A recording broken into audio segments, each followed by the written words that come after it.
NATO allies have raised concerns about Russia's use of a kind of electronic warfare during military exercises last month that jammed some phone networks. They highlighted the need for Russia to be more transparent with war games. However, Russian ambassador to NATO said that the issue of electronic warfare was not raised at the meeting. Former South African President Thabo Mbeki has acknowledged that there have been problems in Kenya's presidential election rerun. Observing the ballot counting at a location in Nairobi, he said that a bit of time is needed before any conclusions about the poll are formed. Violence in parts of the country have prevented polling stations from opening, prompting the Electoral Commissioner to postpone voting in opposition strongholds until October 28th. There have been problems in parts of the country, which is why the IEBC has taken that decision. In terms of the polling stations that we have visited here and in Kiambu,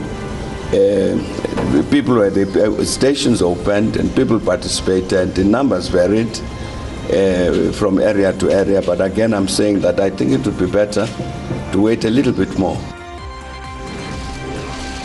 The leader of Spain's Catalonia region said that he has decided against calling a parliamentary election that might have diffused tension with the Spanish government. The Catalan president said that he considered calling a snap election but was choosing not to because he did not receive enough guarantees that the government's abusive move to take control of Catalonia would be suspended.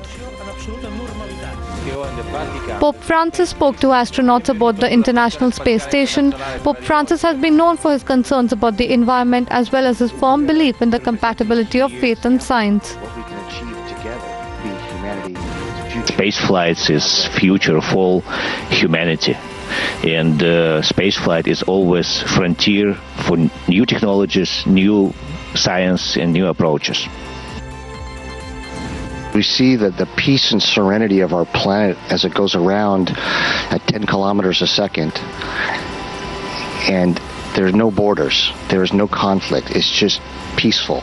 And you see the thinness of the atmosphere. It makes you realize how fragile our existence here is. And that as we work here on the space station and within our international partnership, we hope that that example of what we can achieve together is an example for the world and all of humanity, so that as we work to get more access to space and more people can see that perspective from space, that maybe humanity's future is a lot better than the one we have now. A new Honolulu ordinance allows police officers to issue tickets to pedestrians caught looking at cell phones or electronic devices while crossing a street. According to the National Safety Council, Honolulu is the biggest city to pass a distracted walking law. So Hawaii as a state has been in the top 15 for the high pedestrian incidents that we do have. So this is one tool in the toolbox that it doesn't cost much. It's a new law that will hopefully prevent people from using their cell phones or mobile electronic devices crossing the street. It seems as though the enforcement aspect would be quite difficult, and almost that the government's efforts would be better spent with the law prohibiting drivers from being on their phones while driving versus pedestrians while they're crossing the street. Perhaps they're using a navigation device that's helping them navigate Waikiki or Honolulu.